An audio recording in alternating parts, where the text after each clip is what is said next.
এই ওঠো না, আমার আদর পাচ্ছে খুব, তাড়াতাড়ি ওঠো। এই আয়ান ওঠো না, ওই আমার পিচ্চি বরটা ওঠো না। হুম। উফ, কখন থেকে হুম হুম করা শুরু করছো? উঠবে নাকি পানি ঢেলে দিব?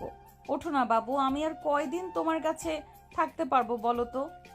আয়ান চোখ ডলতে ডলতে উঠে পড়ল, নদীর দিকে তাকিয়ে বলল, এখন কেন? আমি যে আদর করতে চাইলাম, আপনি আমাকে পাত্তা দিলেন না, আমাকে দেখেও না দেখার ভান করলেন। এখন আমিও আদর করব না, ঘুমাবো। Good night. আয়ান শুয়ে পড়তেই নদীর সাথে সাথে আয়ানের উপর উঠে গেল, গালে দুই হাত দিয়ে ধরে একের পর এক কিস করতে লাগলো ঠোঁটের উপরে। আয়ন মিটিমিটি হাসতে লাগলো নদীর পাগলামি দেখে। আয়ন অভিমান করে আর থাকতে পারল না, নদীকে ঘুরিয়ে নিচে ফেলে দিয়ে গলায় কিস করতে লাগলো। কিস করতে করতে ঠোঁটের কাছে গিয়ে ঠোঁট জোড়া নিজের দখলে নিয়ে নিল।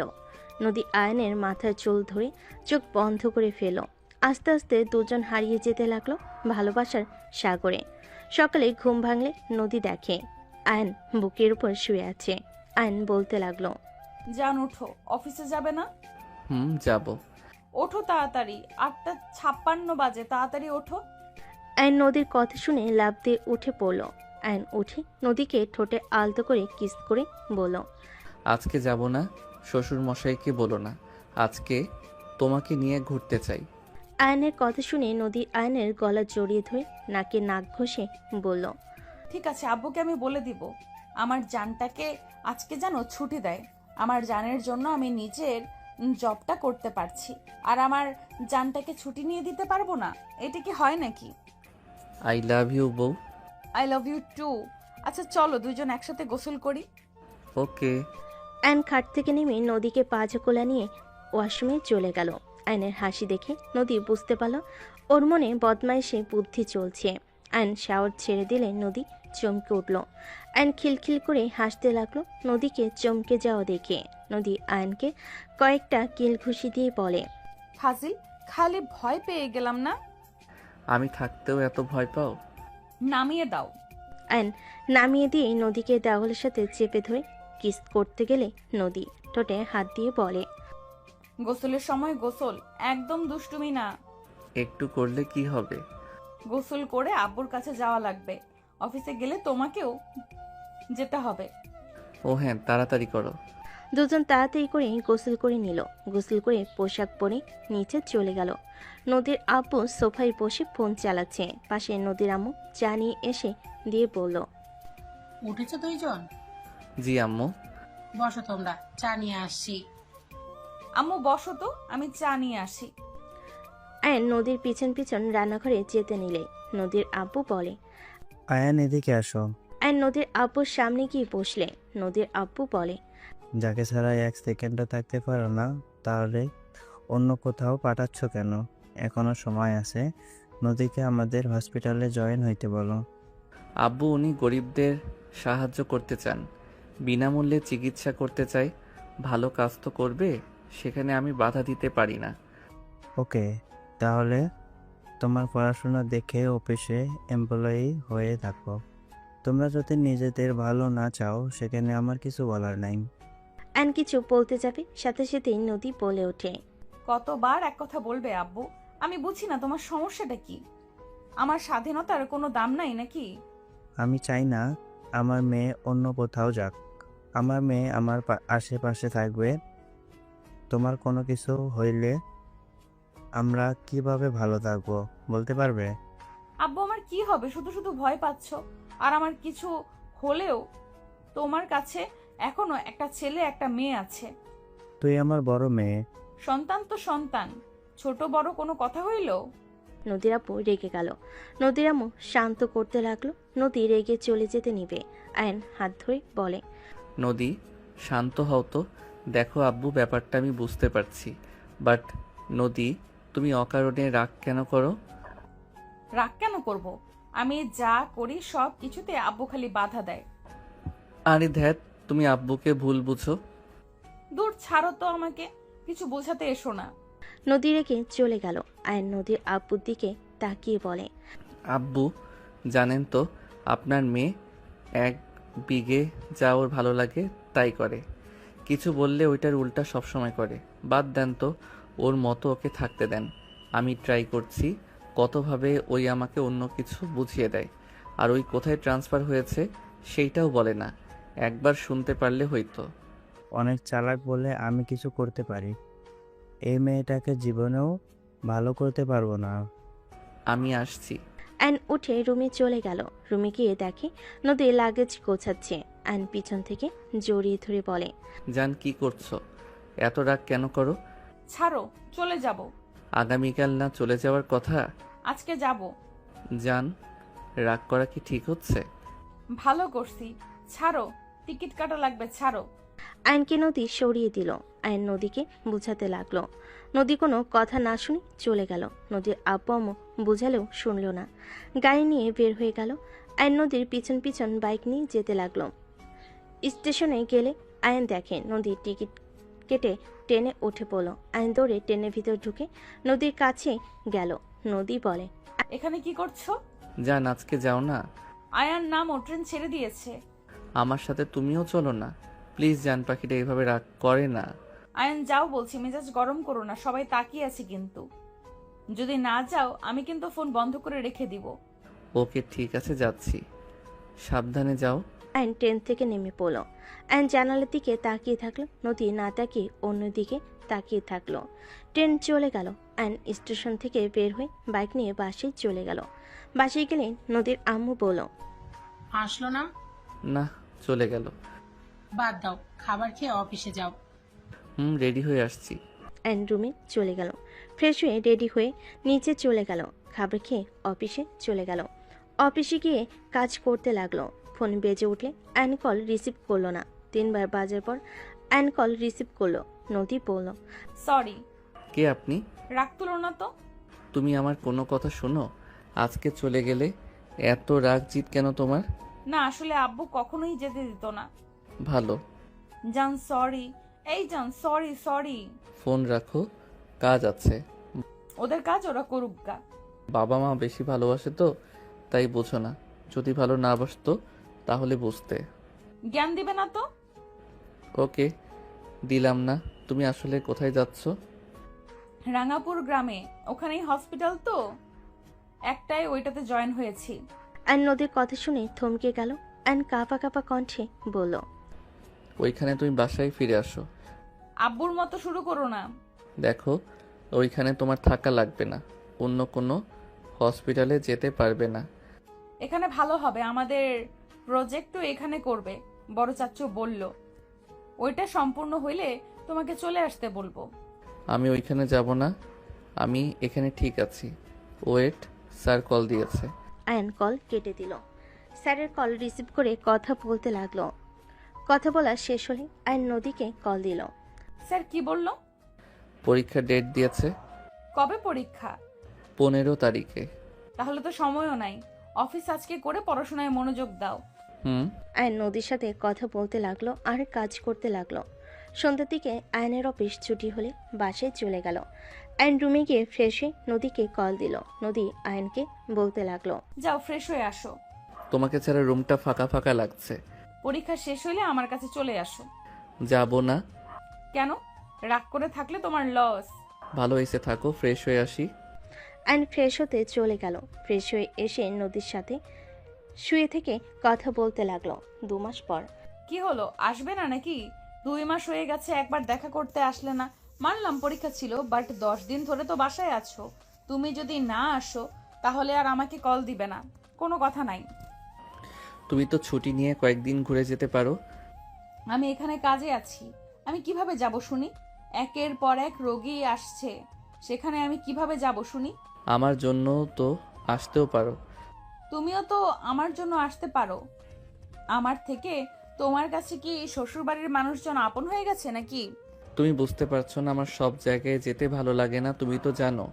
আমি কোনো কথা শুনতে চাই না। তুমি এখানে আসবে মানে আসবে, আর যদি না আসো তাহলে একদম আমাকে কল দিবে না। তুমি ভুলে যাও তোমার কোনো বউ আছে। ওয়েট, ওই, তুমি কি কোনো মেয়ের প্রেমে পড়েছো নাকি? আমি নাই আর লুচ্চামি শুরু হয়েছে? নিশ্চয়ই কোনো মেয়ের প্রেমে পড়েছো, না হইলে আমাকে ছেড়ে থাকতে তোমার কোনো সমস্যা কেন হয় না? যে ছেলে আমাকে জড়িয়ে ধরে না ঘুমাইলে ঘুম আসে না। আর সেই ছেলে নাকি আমাকে ছাড়া 2 মাস কাটিয়ে দিল। আয়ন ভ্যাবাচাকা খেয়ে গেল। নদীর কথা শুনে আয়ন বলে, আমার কথা তো এখন ফালতুই মনে হবে। ঠিক আছে, থাকো তোমার নতুন প্রেমিকাকে নিয়ে, আমাকে একদম কল দিবে না। নদী কান্না করতে করতে কথাগুলো বলতে লাগলো। অ্যান কিছু বলার আগে মুখের উপর কল কেটে দিল। অ্যান কলের উপর কল করতে লাগলো। নদী পুলক মেরে দিল। অ্যান ফোনটা রেখে খাটের উপরে বসে পড়ল। উফ আল্লাহ, এইটা বউ নাকি সন্দেহের গুরু? কথায় কথায় সন্দেহ করে কেমনটা লাগে।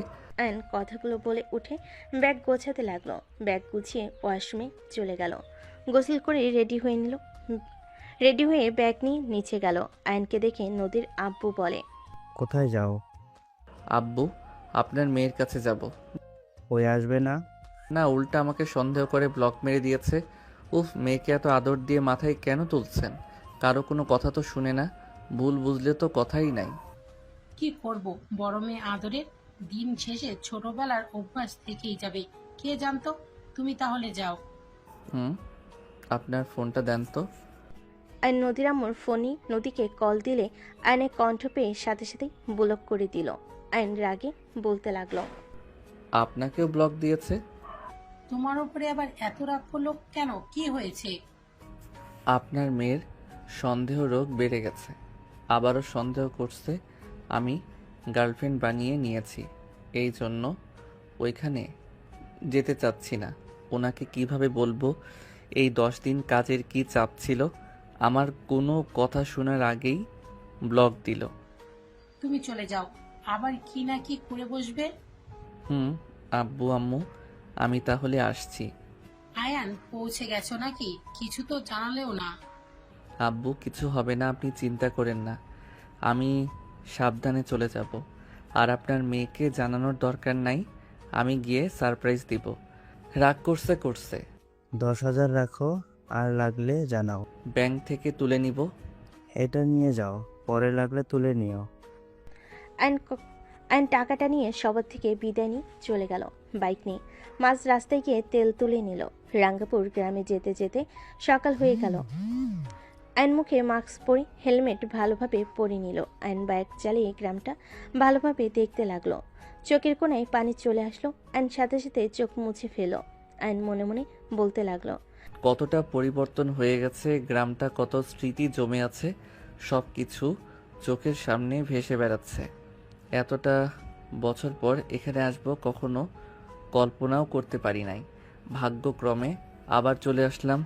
যত অতীত ভুলতে চাই না কেন, অতীত আমাকে কখনোই ভুলতে দেয় না, একভাবে না একভাবে সামনে চলে আসে।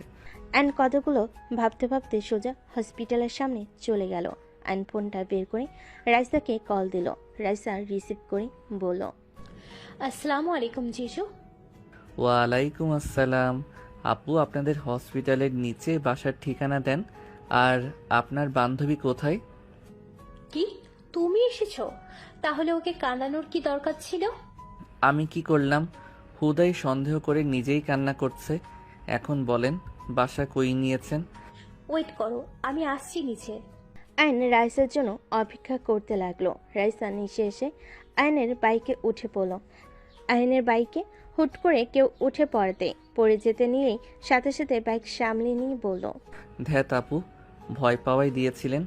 ভয় কম পাও, বাসায় চলো। আর বাইক নিয়ে সারা রাস্তায় এসেছো? হুম, কোনো মেয়ে পটিয়েছো? কচু মেয়ে পটাইছি, অফিসে কাজ ছিল সেইগুলো করেছি। ওই না, আমাকে বলো। ওনার সন্দেহ কথা তাই বলছে। ওকে চলো। আয়ন বাইক নিয়ে যেতে লাগলো। রাইসা রাস্তা বলে দিতে লাগলো। আয়ন রাস্তায় যেতে যেতে বলতে লাগলো, আর কোনো রাস্তা নাই, এই রাস্তা দিয়ে বাসা ভাড়া নেওয়া লাগবে। আপনার বইয়ের পছন্দ। গ্রামটা অনেক উন্নত হয়ে গেছে, এখানে কিসের ফ্রি চিকিৎসা দেওয়া লাগবে? এখানে সবার তো টাকা পয়সা কম হয় নাই। আরে দূর, কিসের ফ্রি চিকিৎসা? নদীকে এখানে মিথ্যে বলে নিয়ে আসা হয়েছে, বাট ওই সব জানার পর রেগে গিয়েছিল। আসলে আঙ্কেল এখানে ফ্যাক্টরি দিবে, আঙ্কেলের প্ল্যান করে এখানে নিয়ে এসেছে। নিজের কাজও করবে আর ফ্যাক্টরির কাজও সামলাতে পারবে। কি বলো শ্বশুর মশাই, এইগুলো করিয়েছে?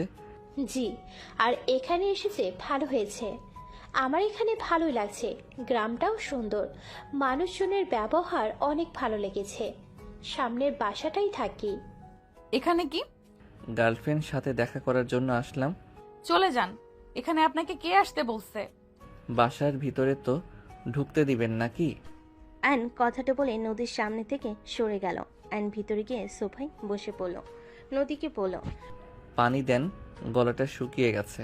নদী ফ্রিজ থেকে পানি নিয়ে এসে দিলে অ্যান খেতে লাগলো। রাইসার রুমে চলে গেল। অ্যান নদীকে টান দিয়ে কোলে বসিয়ে বলল। এত রাগ করো কেন শুনি? তুমি জানো আমি তোমাকে ভালোবাসি, আর তোমাকে ছাড়া অন্য কারোর সাথে যে প্রেম করব না জানার পরও রাগ দেখাও কেন? ছাড়ো, তোমার সাথে আমার কোনো কথা নাই। আমার কথা আছে, ছাড়বো না আমি। আমার কথায় উত্তর দিবে তারপর। রাইসা এসে পড়বে কিন্তু। আসলে আসবে। আমি আমার বউকে ধরছি, অন্য কোনো মেয়েকে ধরি নাই। কামড় দিব নাকি? অ্যান নদীকে কোলে তুলে নিয়ে পাশের রুমে চলে যেতে লাগলো। নদী আয়নকে থামিয়ে দিয়ে বলতে লাগলো। আমার কাছে আসলে আমি চিৎকার দিব। দিলে দাও। দেখো, একদম কাছে আসবে না। আমি তোমার গার্লফ্রেন্ডের কাছে যাও। আমি আমার গার্লফ্রেন্ডের কাছে আসছি। আয়ান নদীকে খাটে ফেলে দিয়ে অ্যান কথাটা বলে শার্ট খুলে নদীর উপর ঝাঁপিয়ে পড়ল। নদী প্রথমে থামানোর চেষ্টা করলে পরক্ষণে আয়নকে আদর করতে শুরু করে দিল। অ্যান মুচকি হাসি দিয়ে আদর করতে ব্যস্ত হয়ে গেল। দুজন একে অপরকে আদর করতে করতে দুজন ক্লান্ত হয়ে গেল। আয়ন নদীকে বুকের সাথে জড়িয়ে ধরে শুয়ে থেকে বলল। রাগ কমছে নাকি? আরও আদর করব? লাগবে না, হসপিটালে যাওয়ার সময় হয়ে গেছে। হসপিটালে যাবে? হ্যাঁ, রাইসের ডিউটি নাই, তুমি ওর সাথে থাকো। তাড়াতাড়ি এসো। ঠিক আছে। নদী আয়নের কপালে চুমু দিয়ে চলে গেল। ওয়াশরুমে গেলে আয়নও পিছন পিছন চলে গেল। দুজন একসাথে গোসল করে নিল। দুজন ওয়াশরুম থেকে বের হয়ে আসলো। আয়ন পোশাক পরে বারান্দায় গেল। নদী রেডি হয়ে গেল। আয়ন বারান্দা থেকে বের হয়ে নদীর সাথে রুম থেকে বের হইলে রাইসা বলে ওঠে। বাহ, দুজন বের হলে তাহলে। চুপ কর, শোন, আয়ানকে খেতে দিস। দেব না, তোর জামাইকে না খাওয়ায় রেখে দিব। না দিলি আমার তাতে কি? তোর ভাই বোন বুঝে গা। জান, আমি গেলাম। নদী আয়নকে চুমু দিয়ে চলে গেল। আয়ন রাইসা থেকে কিছুটা দূরে বসে ফোনে গেম খেলতে লাগলো। রাইসা আয়নকে বলল। খাবার খেতে আসো। আয়ন রাইসার কথা শুনে খেতে গেল। দুজন খাবার খেয়ে নিল। দুজন খেয়ে গল্প করতে লাগলো। দুপুর দিকে দুজন একসাথে রান্না করতে লাগলো। রান্না করা শেষ হলে রাইসা বলে। তুমি তাহলে খেয়ে নাও, আমি নদীর জন্য নিয়ে যাই। না, ওনার ওইখানে গিয়ে খাবো, একসাথে খাবো। নিজের হাতে আর খেতে মন চাচ্ছে না। ওরে রোমান্টিক দুলাভাই রে। ওকে, তাহলে আমি খেয়ে নিই, তারপর একসাথে যাব। ঠিক আছে। রাইসা আয়ন ফ্রেশ হতে চলে গেল। দুজন ফ্রেশ হয়ে বাসার রুমে আসলো। রাইসা খেতে লাগলো। খাওয়া শেষ হলে দুজন খাবার নিয়ে বাইকে করে বের হয়ে গেল। আয়ন রাইসা হসপিটালের সামনে নামলো। দুজন টিফিন ব্যাগ নিয়ে ভিতরে যেতে লাগলো। রাইসা আয়ানকে নদীর কেবিনে নিয়ে গেল। তুমি বসো, নদীকে দেখলে পাঠিয়ে দেব। ঠিক আছে। আয়নকে বলল। আয়ন টেবিলের উপরে টিফিন রেখে দিয়ে চেয়ারে বসে গেম খেলতে লাগলো আর নদীর জন্য অপেক্ষা করতে লাগলো। হঠাৎ করে কেবিনের ভেতর কেউ বলে উঠল। আসসালামু আলাইকুম ম্যাম, আসবো? ম্যাম, আপনি বলেছিলেন এসএসসি পাশের সার্টিফিকেট দেখালেই চাকরি দেবেন, আমি নিয়ে এসেছি। কণ্ঠটা শুনে আয়নের বুকের ভিতর কেঁপে উঠল। আয়ন পিছনের দিকে ঘুরে তাকাতেই সামনে থাকা মেয়েটাকে দেখে চমকে গেল। আয়ন বসা থেকে উঠে পড়ল। রানের বুকের ভিতরে কষ্ট অনুভব হতে লাগলো। তুলি কিছু বলতে যাবে, সাথে সাথে নদী ভিতরে ঢুকে বলতে লাগলো। ওই ফাজিল, খাবার না খেয়ে আসছো কেন? হ্যাঁ, তুমি জানো আমি ব্যস্ত থাকি। আয়ন নদীর কণ্ঠে ভাবনার জগৎ থেকে বের হইল। আয়ন নদীকে বলল। তুমি খাওয়াই না দিলে খাইতে ভালো লাগে না, সেখানে আমি কি করব? যাই হোক, উনি তোমার কাছে এসেছে। দুঃখিত, ভুল সময় এসেছি। আপনারা খাবার খান, আমি পরে আসছি। আরে আসেন, সমস্যা নাই। নদীর কথা শুনে আয়ন নদীর পাশে গিয়ে টেবিলের উপর পা ঝুলিয়ে বসে গেম খেলতে লাগলো। তুলিকে নদী বসতে দিলে তুলি বসলো। তুলি নদীকে বলল। ম্যাম, আপনি আসতে বলেছিলেন, এই যে আমার সার্টিফিকেট। নদী তুলির সার্টিফিকেট দেখতে লাগলো। আয়নকে নদী বলল। আয়ান গেমের শব্দ কমাও। আয়ন শব্দ কমিয়ে দিয়ে গেম খেলতে লাগলো। নদী তুলির সার্টিফিকেট দেখে বলল। বাট আপনার রেজাল্ট তো অনেক ভালো, এসএসসিতে A+ পেয়েছিলেন। জি। ওকে, আপনি তাহলে আগামীকাল থেকে কাজে জয়েন হয়ে নিন। আমি ওদের বলে দিব আপনাকে কাজ বুঝিয়ে দেয় যেন। ধন্যবাদ ম্যাম, তাহলে আমি আসছি। তুলি চলে যেতে নিলে নদী বলতে লাগলো। জান, এমন পাগলামি কেন করো? 2টা বেজে গেছে আর তুমি না খেয়ে আছো। এমন করবে না তো। বসো, আমি খাওয়াই দেই। নদীর কথাগুলো তুলির কানে গেলে তুলির বুকটা ফেটে যেতে লাগলো। তুলি ভাবতে লাগলো ফ্ল্যাশব্যাক। আয়ন তুলি গাছের নিচে বসে আছে। আয়ন তুলি কোলে মাথা দিয়ে শুয়ে থেকে বলল। তোমাকে চুড়িগুলোতে অনেক সুন্দর লাগছে। ইস, কবে যে বড় হব, তোমাকে বউ করে ঘরে তুলে নিব। এভাবে লুকিয়ে প্রেম করতে ভালো লাগে না। আমারও মনে হয় এখন যদি বড় হয়ে যাওয়া যায় তো তাহলে আমি তোমাকে বিয়ে করে নিতাম। তোমাকে সারা দিন তাকিয়ে থেকে দেখতাম আর তোমার সাথে অনেক দুষ্টুমি করতাম, তোমার কাছে অনেক বায়না করতাম। আমাকে কিছু না দিলে তোমার সাথে অভিমান করে থাকতাম। তুমি আমার রাগ ভাঙানোর জন্য মরিয়া হয়ে উঠতে, আমাকে অনেক ভালোবাসবে, আদর করবে। আমিও পরে তোমাকে ক্ষমা করে দিয়ে তোমাকে অনেক আদর করব। কত না রোমান্টিক হইতো, বাট কোচো কোনো স্বপ্ন পূর্ণ হচ্ছে না। হবে হবে, আমরা দুইজন পড়াশোনা করতে থাকি। আমি একটা জব নিব। আমি প্রতিদিন অফিস থেকে ফিরব। তুমি আমার জন্য ঠান্ডা পানি নিয়ে আসবে, আমার কোলে বসে আঁচল দিয়ে আমার শরীরের ঘাম মুছে দিবে, তোমার হাতে খাওয়াই দিবে। আমি সুযোগ পেলে তোমার সাথে দুষ্টুমি করব। তুমি বিরক্ত হয়ে যাবে, আমি তোমাকে আরও বেশি বেশি বিরক্ত করব। আর তুমি রেগে আমাকে মারতে আসলে আমি তোমাকে আদর করে বিরক্ত রাগ এক নিমিষে শেষ করে দিব। তুলি লজ্জা পেয়ে বলল। যা দুষ্টু, আমারও অনেক শরম পাচ্ছে। ওরে বাবা, আমার বউটা লজ্জা পেলে তো অনেক সুন্দর লাগে। যাও, আমার প্রশংসা করবে না, আমার অনেক শরম লাগে। দুজন খিলখিল করে হাসতে লাগলো। হঠাৎ কারোর ডাক শুনে তুলি ভাবনার জগৎ থেকে বের হয়ে দেখে নদীকে ডাকছে। নদী আয়নকে বলল। জান, পানি খেয়ে নাও, আমি আসছি। নদী হাত ধুয়ে চলে গেল। আয়ন পানি খেয়ে হাত ধুয়ে নিল। আয়নের ফোন বেজে উঠল। আয়ন কলটা রিসিভ করলো। নদীর আম্মু বলে উঠল। আয়ান, পৌঁছে গেছো নাকি? কিছু তো জানালেও না। সরি আম্মু। আয়ন নদীর আম্মুর সাথে কথা বলতে বলতে যেতে লাগলো। রাইসাকে দেখে বলল। নদী কোন জায়গায়? এই আয়ান, তোমার তো B+, তাই না? কেন? একজনকে রক্ত দিতে হবে, তুমি কি দিতে পারবে? বাসার মালিকের ছোট মেয়ে অ্যাক্সিডেন্ট করেছে, অনেক ব্লাড বের হয়ে গেছে। হ্যাঁ, কেন দিতে পারবো না?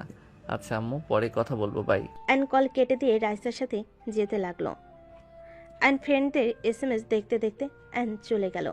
সামনে গেলে রাইসা বলে ওঠে। নদী, আয়ান রক্ত দেবে। আরে কি বলিস? আয়নের শরীর তো খারাপ, ওই এমনিতে অনেক দুর্বল হয়ে গেছে, আর রক্ত দেখলে মাথা ঘুরে পড়ে যায়। ওই কিভাবে দিবে? অন্যভাবে দেখতে হবে। আয়ন নদীর কথা শুনে সামনের দিকে তাকাতেই চমকে গেল। সামনে সবাই আয়নের দিকে তাকিয়ে আছে। আয়ন রাইসাকে বলল। রাইসা আপু, আমি রক্ত দিব, আমার কিছু হবে না। মাথা ঘুরে পড়ে যেন যেও না। কুল আপু, চলেন। আয়ন রাইসার সাথে চলে গেল। নদী ওদের সাথে গেল। আয়ন রক্ত দিতে গেলে টেস্ট করতে লাগলো। টেস্ট করে আয়ন রক্ত দিতে লাগলো। আয়ন ভয়ে ইনজেকশন দিতে না চাইলে তখন ভিতরে কেউ একজন এসে আয়নের মাথার কাছে বসলো। আয়ন সাথে সাথে মানুষটাকে জড়িয়ে ধরলো। আয়নের মাথায় হাত বুলিয়ে দিতে লাগলো। আয়ন ভয়ে খামচি দিয়ে ধরলো। আয়নের মাথায় হাত বুলিয়ে দিতে দিতে বলল। আয়ান, আয়ন ডাক্তার শুনে বুকের ভেতর কেঁপে উঠল। আয়নের আম্মুর দিকে তাকিয়ে থাকতে লাগলো। আয়নের আম্মু আয়নকে বুকে জড়িয়ে ধরে কান্না করতে লাগলো। আয়নের চোখে পানি চলে আসলো। আয়নের রক্ত দেওয়া হয়ে গেলে রাইসা বলল। আয়ান, তুমি এখানে রেস্ট নাও, উঠো না, তোমার বউ আমাকে উধা করে দেবে। আয়ন রাইসার কথা শুনে ওর আম্মুকে ছেড়ে দিয়ে চোখের পানি মুছে হেসে পড়ল। আরে আমি ঠিক আছি, আপনি রক্ত নিয়ে যান। রাইসা চলে গেল। আয়নের আম্মু বলল। আয়ন বাপ, আমার এতদিন কোথায় ছিলি? আন্টি আপনার কোথাও ভুল হচ্ছে, আমাকে অন্য কারোর সাথে মিলিয়ে ফেলছেন। আয়ন কথাগুলো বলে বেড থেকে উঠে পড়ল। আয়ন পড়ে যেতে নিলে সাথে সাথে আয়নের আম্মু ধরে ফেল। আয়নকে বলতে লাগলো। একটু রেস্ট নে বাবা। আয়ন বসে পড়ল। আয়নকে জড়িয়ে ধরল। আয়ন সরিয়ে দেওয়ার চেষ্টা করতে লাগলো। আয়ন কিছুক্ষণ বসে থেকে ওর আম্মুর হাত সরিয়ে দিয়ে বাইরে চলে গেল। আয়নের আম্মু আয়নের সাথে বের হলো। নদী বের হইলে সবাই নদীর কাছে গেল। নদী বলে উঠল। ভয়ের কিছু না আতিয়া, এখন বিপদ মুক্ত আছে। আপনারা কিছুক্ষণ পর দেখা করতে পারেন। আয়ান, তুমি ঠিক আছো? একদম ঠিক আছি, আমাকে নিয়ে ভেবো না তো। ম্যাম, উনি আপনার কি হয়? জি, উনি আমার হাজবেন্ড। আয়ান, উনি আমাদের বাসার মালিক। তার স্ত্রী, ছেলে, ছেলের বউ আর একটা একমাত্র নাতি তাদের। আসসালামু আলাইকুম। ওয়ালাইকুম আসসালাম। ধন্যবাদ স্যার, আপনি না থাকলে আমার ননটার কি যে হতো।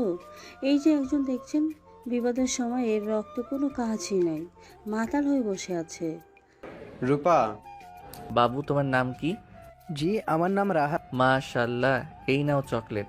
আয়ন পকেট থেকে চকলেট বের করে রাহাতকে দিল। রাত নিতে না চাইলেও আয়নের আম্মু বলল। দাদু ভাই নাও। সত্যি নিব? হ্যাঁ নাও। রাহাত হাত থেকে চকলেট নিল। আয়ন হেঁটে নদীর কাছে গিয়ে বলল। যাকে রক্ত দিলাম তাকে দেখতে পারি কি? যেতে পারো। আগে ওনার ফ্যামিলি দেখা করুক, আর তুমি পরে করো। তুমি বাসায় যাও। ডাক্তার সাহেবা, ওনাকে যেতে দেন, উনি দেখা করে আসুক। আন্টি, আপনারা যান, সমস্যা নাই, এই পরে করবে। ওনাকে যেতে দেন, আমার মেয়েটা অনেক খুশি হবে তাকে যে রক্ত দিল তাকে দেখতে পেয়ে। ডাক্তার সাহেবা, যেতে দেন। আয়ন কেবিনের ভিতর ঢুকলো। আতিয়ার পাশে বসে হাতের উপরে হাত রাখলে আতিয়া তাকালো। আয়নকে দেখে চমকে গেল। আতিয়া উঠতে যাবে, সাথে সাথেই আয়ন বলল। বনু, আসতে ব্যথা পাবি। ভাইয়া, তুমি কখন এসেছো? ভাইয়া, তুমি এত বছর কোথায় ছিলে? ভাইয়া, তুমি আমাকে ছেড়ে কিভাবে যেতে পারলে? আমাকে তো নিয়ে যেতে পারতে। তোমাকে ছাড়া আমি কিভাবে দিন পার করছি, তোমার কোনো হিসাব আছে? আতিয়া কথাগুলো বলে কান্না করতে লাগলো। আয়ন আতিয়াকে জড়িয়ে ধরে সান্ত্বনা দিতে দিতে বলল। আমার মতো খারাপ ভাইয়ের জন্য এত কষ্ট কেন পাস বোন? আর বোন, তোর এই অবস্থা কিভাবে হলো? বড় চাচুর ছেলে রনি আমাকে মেরে ফেলতে চাইছিল, ভাগ্যক্রমে বেঁচে গেছি। কি? ওই তোকে মেরে ফেলতে নিয়েছিল মানে? আমি স্কুলে গেলে আমাকে অনেক জ্বালাতন করতো, আবার মেয়েদের সাথে অসভ্যতামি করতো। আমি প্রতিবাদ করেছিলাম, তারপর থেকে আমার পিছনে লেগেছে। আজকে আমাকে বাইক দিয়ে ইচ্ছে করে ধাক্কা মেরেছে। আমি ছিটকে গাছের সাথে বাড়ি মারায়, আর রাস্তার পাশে খাম্বার রড ছিল, ওইটাই আমার পেটের সাইড দিয়ে বের হয়ে গেছে। আয়ন রাগে হাত মুঠো করে ফেলল। আয়ন রেগে বলল। ওকে কোথায় পাওয়া যাবে এখন? ভাইয়া, বাদ দাও, ওদের সাথে লাগতে যেও না, ওরা অনেক খারাপ। কিছু বললে আমাদের আরো ক্ষতি করবে, আর তোমার ক্ষতি করলে আমি নিজেকে ক্ষমা করতে পারবো না। আমি আর তোমাকে হারাতে চাই না। ওই কোথায় আছে সেটা বল। আমাকে নিয়ে ভয় পাস না বোন, আমার কিছু হবে না। ভাইয়া, বাদ দাও। আয়নের ফোনে বেজে উঠলো। সবাই ভিতরে ঢুকলো। আয়ন ফোনে কথা বলতে লাগলো। আব্বু বলেন। নদীকে বলো তো ফ্যাক্টরিতে গিয়ে দেখে আসতে। আব্বু, নদী তো ব্যস্ত আছে, আমি চলে যাব। বাট আপনি ফ্যাক্টরি বিষয়ে আমাকে কিছু তো বলেন নাই, আর ওকে মিথ্যা বলে এখানে পাঠিয়েছেন। তুমি এসব কিভাবে জানলে? রাইসা আপুর থেকে শুনেছি। শুনছো, ভালো হয়েছে। তাহলে তুমি বাইকটা দেখো, ওইটা তোমাদের দুজনের জন্য। তোমরা যদি ভালোভাবে চালাতে পারো তাহলে তো আলহামদুলিল্লাহ, না পারলে আর কি করার। আচ্ছা শোনো, ওইখানে গিয়ে দেখো কাজ কতটুকু করছে। আচ্ছা আব্বু, আমি যাচ্ছি। আয়ন কল কেটে দিয়ে আতিয়াকে বলল। বনু থাক, আমাকে একটু যেতে হবে, আমি পরে এসে দেখা করব। ভাইয়া, আমাকে ছেড়ে যাও না, আমি তোমাকে আর হারাতে চাই না। চিন্তা করিস না, আমি এখানে আছি কিছুদিন, তোর সাথে প্রতিদিন দেখা করব। আতিয়া, তুমি ওনাকে চেনো? চিনবো না কেন ভাবি, ওইটাই তো আয়ান ভাইয়া ছোট ভাই। রূপা অবাক হয়ে গেল। আয়ন কেবিন থেকে বের হয়ে গেল। রূপা বলে ওঠে। এসব কি বলো? উনি তো ডাক্তার, নদীর হাজবেন্ড। কি, নদী আপুর হাজবেন্ড? হ্যাঁ আব্বা আম্মা, তোমার ভাই রাহা তো ছিল, ডক্টর তো পরিচয় করিয়ে দিল, আর উনি তো তোমাদের চেনেও না, যেমন ভান করলো। কি জানি, বুঝতে পারছি না। আতিয়া সবার সাথে কথা বলতে লাগলো। আয়ন নদীর কেবিনে গিয়ে কপালে চুমু দিয়ে বলে, জান, আমাকে ফ্যাক্টরির ওইখানে যেতে হবে। যেতে হবে না, আমি চলে যাব, তুমি বাসায় যাও। না, তুমি থাকো, আমি যাচ্ছি, আমি ঠিক আছি। রাগ তুলো না, যাও বলছি। নদী রাগ দেখালে আয়ন উপায় না পেয়ে বলে, দুইজন একসাথে যাই। না, বাসায় যাও। প্লিজ, বাসায় একা একা ভালো লাগবে না তো।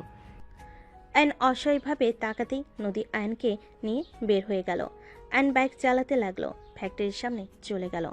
নদী বাইক থেকে নেমে বলল, তুমি থাকো, আমি দেখে আসছি। নদী চলে গেল। আয়ন বাইকের উপর বসে ভাবতে লাগলো। এই জায়গা কি আব্বু চাচ্চুরা বিক্রি করে দিয়েছে নাকি? আয়ন কথাগুলো ভাবতে লাগলো। নদী দেখা শেষ করে আয়নের বাইকে উঠলে আয়ন বাইক নিয়ে বাসায় চলে গেল। 5 দিন পর। কি ব্যাপার, কোনো সমস্যা হয়েছে কি? এত চিন্তা করছো কেন? আর বলো না, ফ্যাক্টরির ওইখানে পাশে একটা জমি আছে, ওইটা বিক্রি করতে চাইলো, এখন আবার না করে দিয়েছে। মেজাজটা খারাপ হয়ে যাচ্ছে। টাকা যা চেয়েছে সেটাই তো দিতে রাজি হয়েছিল।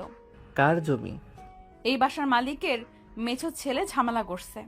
ও, ওনারা কি কেন বিক্রি করবে না তার কোনো রিজন বলছে? না, তা বলে নাই। তাহলে চলো দেখা করি, তার সাথে কথা বলি। উনি কথা বলতে চান না, উনি কোনো কথা শুনবে না। আচ্ছা চলো, আমরা তার বাসায় গিয়ে কথা বলে দেখি। যাবে? অপমান করলে তোমার আবার রাগ উঠে যাবে। থাক, তুমি থাকো, আমিই যাই। আরে চলো, আমিও যাই, রাগ করবো না। আয়ন জোর করে নদী আয়নকে নিয়ে বের হইল। বাইক নিয়ে দুজন চলে গেল। আয়ন বাড়ির ভিতরে ঢুকতেই পুরনো স্মৃতিগুলো চোখের সামনে ভেসে উঠতে লাগলো। আয়ন চারিদিকে ঘুরে দেখতে লাগলো। নদী ভিতরে চলে গেল। আয়ন চারিদিকে ঘুরে ঘুরে দেখতে লাগলো আর ভাবতে লাগলো। কত পরিবর্তন হয়ে গেছে 5 বছরের ভিতরে। আয়নের হঠাৎ নদীর কথা মনে পড়তে তাড়াতাড়ি করে বাসের ভিতরে গেল। দেখে নদী উপরে আয়নের মেঝো চাচ্চু চিল্লাচ্ছে। আয়ন গিয়ে বলল, স্যার শান্ত হন, আপনি জমিটা কেন বিক্রি করবেন না? বিষয়টা আমাদের খুলে বললে আমরা আপনাকে জোর করব না। আয়নের কথা শুনে সবাই আয়নের দিকে তাকালো। আয়নকে দেখে আয়নের মেজো চাচ্চু থমকে গেল। আয়নকে কিছু বলার মতো ভাষা খুঁজে পাচ্ছে না।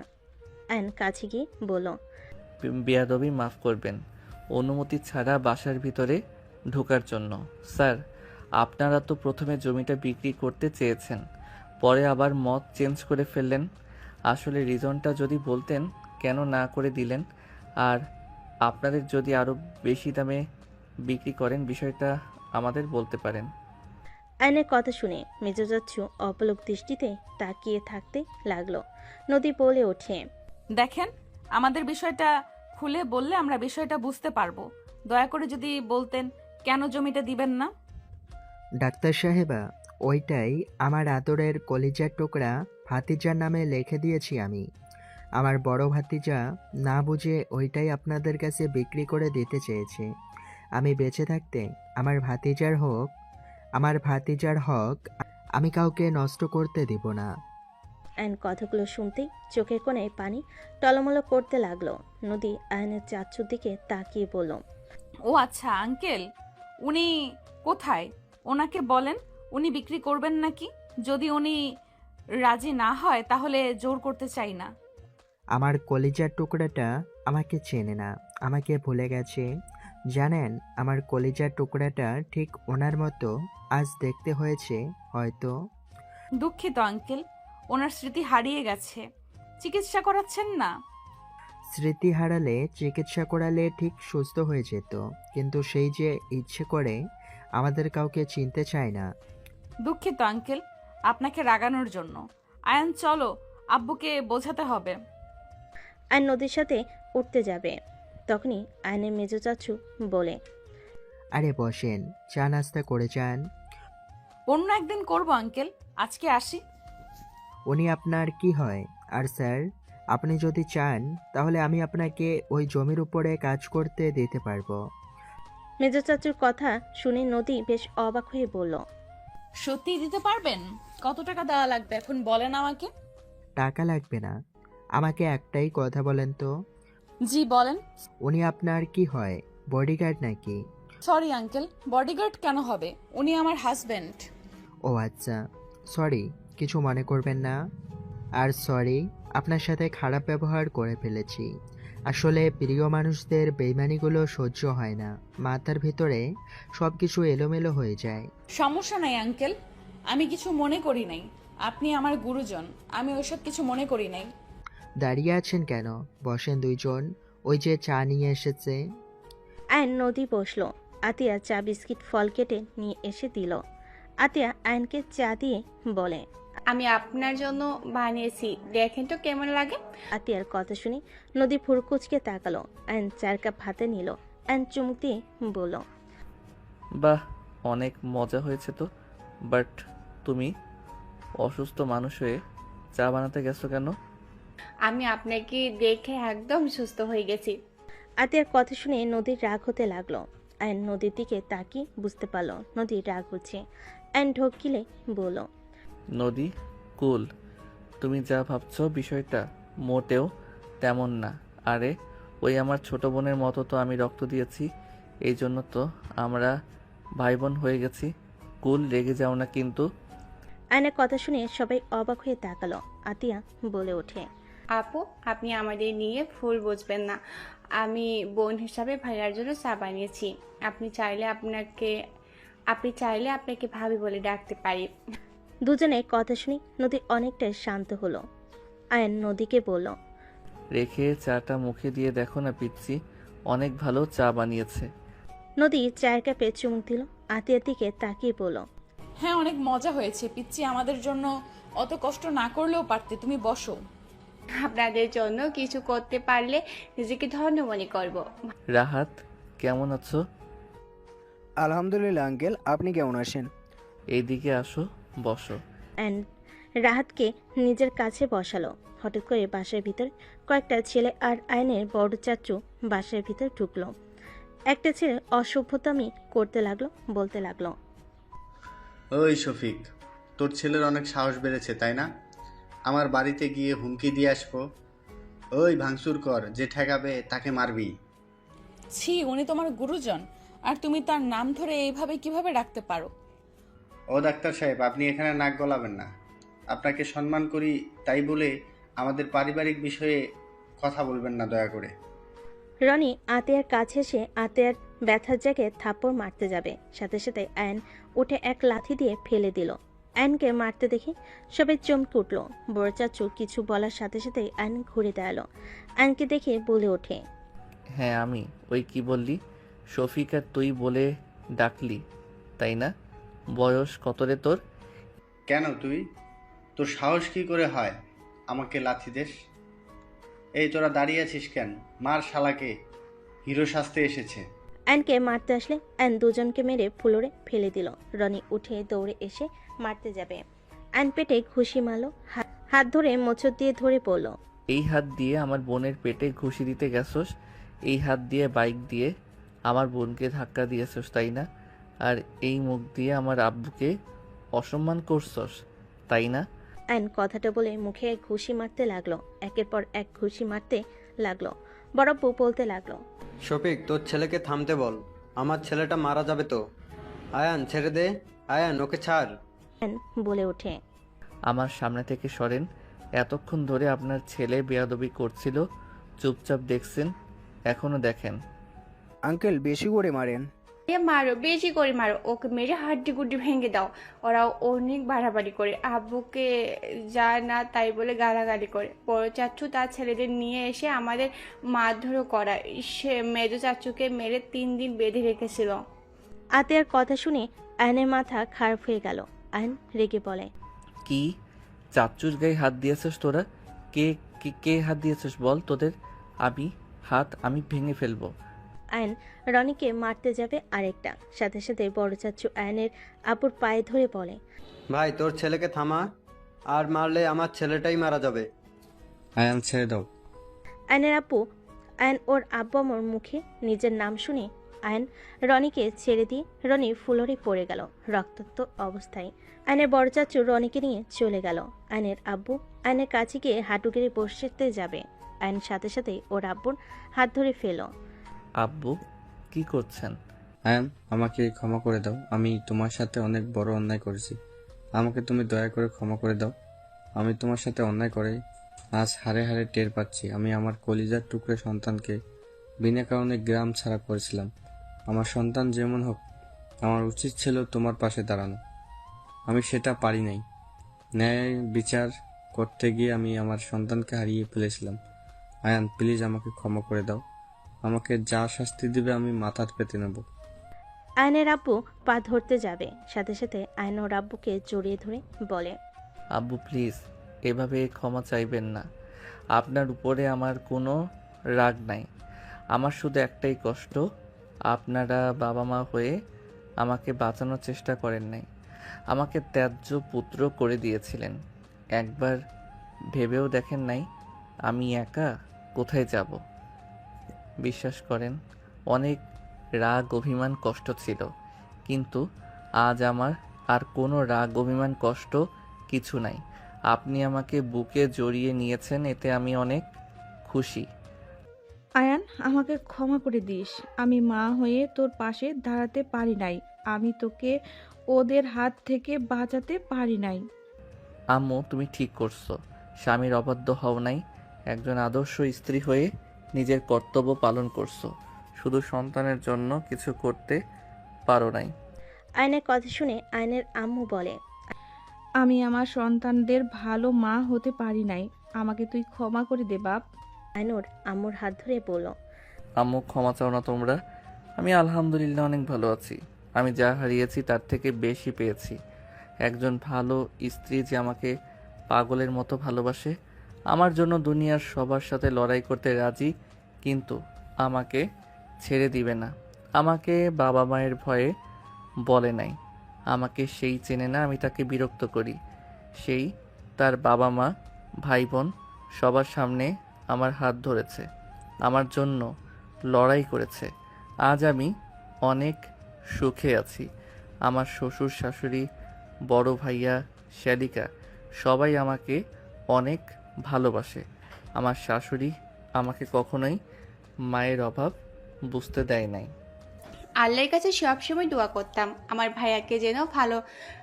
ভাইয়া যেন ভালো থাকে, সুস্থ থাকে। আম্মু, আমার দোয়া কবুল হয়েছে। ভাইয়া, আমাদের সবাইকে ক্ষমা করে দিও। তুমি চলে যেও না। আর নদীর দিকে চোখ গেলে দেখে নদী রাগ ভর্তি চোখে ওদের দিকে তাকিয়ে আছে।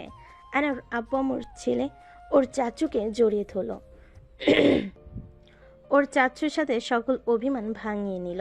সবার সাথে মিল হয়ে গেলে আর নদীর কাছে গেল। নদী কোনো কথা না বলে চলে যেতে নিলে আর নদীর হাত ধরল। নদী এক ঝটকায় হাত সরিয়ে দিয়ে বলল, একদম আমাকে ধরবে না। নদী সরি, আমি জানি তুমি রাগ করছো। তোমাকে কিছু বলি নাই দেখে। নদী কি বলতাম, যাদের জন্য আমাকে কত কষ্ট সহ্য করতে হয়েছে, বুকের ভিতরে রাগ অভিমান এত ছিল, তাদের পরিচয় দিতে মন চাই নাই। তাই বলে আমাকে একবার বলবে না যে ওনারা তোমার বাবা মা? তোমাকে আগে কতবার জানাবে না? সরি আমার। বোমা, রাগ করো না। ওর মনের অবস্থা কি ছিল আমি খুব ভালো করে বুঝতে পারি। আমাদের মতো বাবা মাকে কিভাবে ওই পরিচয় দিবে যারা ওর পাশে থাকে নাই? কি এমন হয়েছিল যে তোমাকে বাড়ি থেকে বের হয়ে যেতে হলো? আয়নের আম্মু বলতে যাবে আয়ন সাথে সাথেই বলে, আমি তোমাকে ঠান্ডা মাথায় বলবো, দয়া করে এখন জানতে চাও না। জানলে তুমি অনেক রেগে যাবে আমার উপরে। তোমার মাথা এমনিতেই গরম আছে। নদী কিছু বলবে তার আগেই আয়নের ফোনটা বেজে উঠল।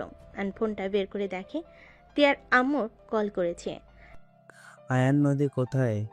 ফোন ধরে না কেন? আয়ান, তুমি একটু দেখো তো। আব্বু ওই আমার সাথে আছে। ফোনটা ওর কাছে দাও তো। আব্বু তার ছেড়ে আপাতত। আয়নের কথা শুনে নদী রাগী লোক নিয়ে তাকালো। আয়ন ভয়ে ঢোক গিলে বলে, ইয়ে মানে আব্বু, ওইটাই পরে কথা বলবো। আমার মাথার তার ছেঁড়া। আয়ানের, তোমাকে তো আমি অ্যান্ড সাথে সাথেই ওর আম্মুর পিছনে গিয়ে লুকালো। সবাই মিটিমিটি হাসতে লাগলো। ওদের ঝগড়া মারামারি দেখে নদী রেগে বলতে লাগলো, আমায় আর আমার তার ছেঁড়া সামনে আসো, আমি দেখিয়ে দেই তার ছেঁড়া কিনা। আমার মোটেও বোঝার দরকার নেই, আব্বু পরে কথা বলি। বাঘিনী হয়ে গেছে। আয়নের কথা শুনে তিয়ার আম্মু কল কেটে দিল। আয়নের আম্মু বলে, এই আমার বৌমাকে এসব কি বলিস? আম্মু ওকে সামনে দেন, ওই অনেকবার বাড়ছে। একদম না, আম্মু সামনে থাকো। ভাবি আমি কি হেল্প করব? ছোট আম্মু, আমিও হেল্প করি। দুজনের কথা শুনে নদী বলে, করো। এই আমার সাথে বেইমানি হচ্ছে। আতিয়া রাহাত আয়নকে পিছন থেকে শক্ত করে ধরল। নদী গলা ধরতে যাবে, সাথে সাথেই আয়ন বলে ওঠে, বউ সরি, ভুল হয়েছে, ক্ষমা করে দেন, আর বলবো না, মাঝে মাঝে বলবো। আয়নের কথা শুনে সবাই হাসতে লাগলো। নদী বলল, তুমি আমাকে মোটেও ভালোবাসো না আয়ান, তুমি আমার কাছে কোনো কিছু শেয়ার করো না। বিষয়টা অনেক খারাপ লাগছে আয়ান, আমি তোমার জন্য কি করি নাই বলতে পারো? আমি কোনো দিন তোমার কাছ থেকে কোনো কিছু লুকিয়েছি বলতে পারবে? নদীর কথাগুলো আয়নের খারাপ লাগলো। আয়ন হাঁটুকে কান ধরে বলল, আই এম সরি নদী, তুমি তো আমাকে একবার জিজ্ঞেস করেছিলে, আমি তোমাকে বলি নাই।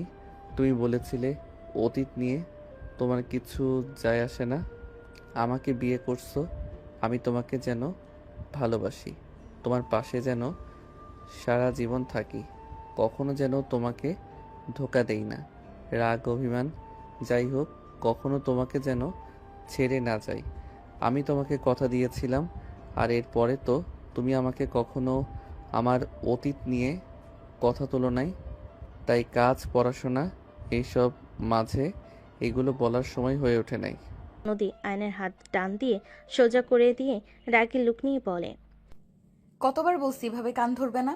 আমি কতবার বলবো, যত যাই হোক আমার সামনে বা কারোর সামনে মাথা নত হবে না। ওঠো বলছি, ফাজিল কোথাকার। নদীর কথা শুনে সবাই চোখ দিয়ে পানি ঝরতে লাগলো। আতিয়া বলে, ভাইয়া তুমি লাইফে অনেক কষ্ট পেয়েছো, বাট একটা দিক থেকে ভালো হয়েছে, তুমি লাইফে সঠিক মানুষটাই পাইছো, যে মানুষটা তোমাকে কারোর সামনে ছোট হতে দেখতে পারে না। আর ওই তোমাকে গ্রামবাসীর সামনে অপমান করছিল, জুতার মালা পরে গ্রাম ছাড়া করছিল, ওই যে তোমার লাইফে আসে নাই, এটাই হাজার শুকরিয়া। আতিয়ার কথা শুনে আয়ন উঠে না বলার ইশারা করতে লাগলো। নদী অবাক হয়ে আতিয়ার দিকে ঘুরে বলে, জুতার মালা মানে? আতিয়া এসব কি বলছো? নদী, তোমাকে আমি সব বলছি, বাট তুমি জানতে চাই না। মেয়েটাকে প্রমিস করো। মেয়ের ব্যাপার। ওয়েট, রাগ করো না, সম্পূর্ণ কথা শুনবে, তারপর যা বলার বলো। কিন্তু মেয়েটাকে ওইটা জানতে চাইবে না? ওকে বলো শুনি। আমি এই গ্রামের একটা মেয়েকে ভালোবাসতাম। আমরা একে অপরের আগে অনেক ভালো বন্ধু ছিলাম। ছোটবেলা থেকে একসাথে বড় হয়েছি। আটটার ওঠার পর বুঝতে পারি আমরা একে অপরকে ভালোবাসি।